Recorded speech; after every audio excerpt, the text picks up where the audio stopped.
वैसे घुसपैठियों की प्रॉब्लम सिर्फ हमारे देश में नहीं, अमेरिका और यूरोप के देश भी इस समस्या से जूझ रहे हैं। ब्रिटेन में तो घुसपैठियों को बाहर निकालने के लिए बड़े पैमाने पर प्रोटेस्ट हुए हैं। ब्रिटेन में मुस्लिम घुसपैठियों के खिलाफ जबरदस्त नाराजगी है, क्योंकि ब्रिटेन में ज्यादातर अपराधों के पीछे इलीगल माइग्रेंट्स होते हैं।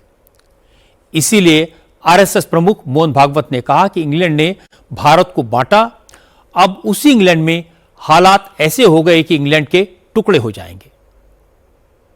ज्ञान, कर्म और भक्ति की संतुलित त्रिवेणी जीवन में कैसे बहाना, ये हमारे पूर्वजों ने अनेक पंथ संप्रदायों के माध्यम से अनेक रास्ते बताकर सबको बताया है। उस पर श्रद्धा रखकर आज भी अपना देश चलता है, और इसलिए सबकी भविष्यवाणियां झूठी कराकर हमारा देश आगे बढ़ रहा है।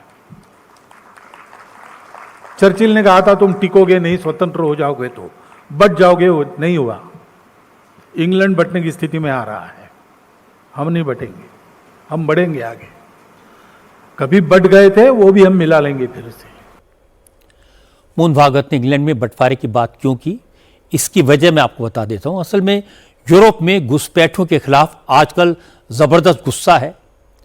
लंदन में इलीगल इमिग्रेंट्स की बढ़ती आबादी के विरोध में यूनाइटेड द किंगडम के नाम से प्रोटेस्ट मार्च हुआ, जिसमें 1.5 लाख से ज्यादा लोगों ने हिस्सा लिया। लंदन की सड़कों पर इतने ज्यादा लोग इकट्ठे हो गए कि क्राउड को मैनेज करने में लंदन मेट्रोपॉलिटन पुलिस के पसीने छूट गए। माइग्रेंट्स के खिलाफ इस प्रोटेस्ट मार्च की कॉल ब्रिटेन के कट्टर दक्षिणपंथी एक्टिविस्ट टॉमी रॉबिन्सन ने दी थी, जिसमें एलन मस्क वर्चुअली जुड़े।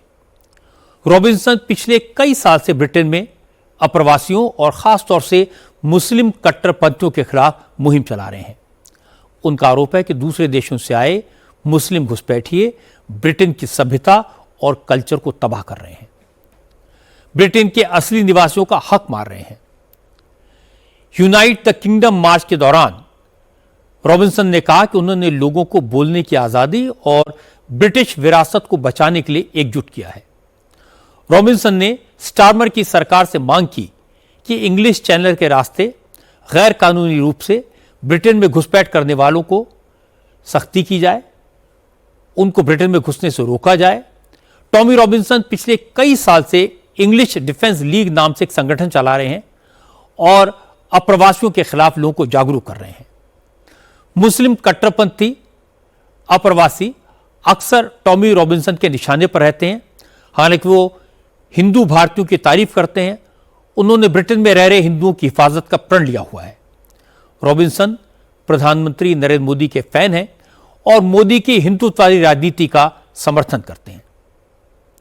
मोहन भागवत की बात सही है, ब्रिटेन में जबरदस्त डिवाइड है। लंदन की सड़कों पर ब्रिटेन के ओरिजिनल नागरिकों ने जिस तरह से शक्ति का प्रदर्शन किया, उसने पूरी दुनिया को चौंका दिया। असल में ब्रिटेन में मुसलमानों की आबादी बहुत तेजी से बढ़ी है। 2011 के सेंसस में ब्रिटेन में कुल 27 लाख मुसलमान थे। 2021 में यह संख्या बढ़कर 40 लाख हो गई और ब्रिटेन का अनुमान यह है कि 2030 तक 7 करोड़ आबादी में 60 लाख मुसलमान होंगे। यह फिगर लीगल माइग्रेंट्स का, इलीगल माइग्रेंट की संख्या अगर इसमें जोड़ दी जाए तो स्थिति अलार्मिंग है। इसीलिए ब्रिटेन की सरकार ने जिस तरह से अपने दरवाजे गैर कानूनी तरीके से बोट से आने वाले इमिग्रेंट्स के लिए खोले, उसको लेकर लोकल लोग कई महीनों से उबल रहे थे। जब स्टार्मर की सरकार ने इन इलीगल माइग्रेंट्स के लिए ब्रिटेन के लोगों के पैसे से होटल्स में रहने का इंतजाम किया, उन्हें जॉब्स ऑफर करने लगे, तो उनका गुस्सा फूट पड़ा। इस पूरे मामले को हवा देने में इलॉन मस्क और उनकी मीडिया का भी अच्छा खासा रोल है। खास तौर पर घुसपैठ करके आने वाले मुस्लिम कट्टरपंथियों के खिलाफ ये मुहिम चल पड़ी है। अब इसे संभालना ब्रिटेन के प्राइम मिनिस्टर के लिए मुश्किल होगा।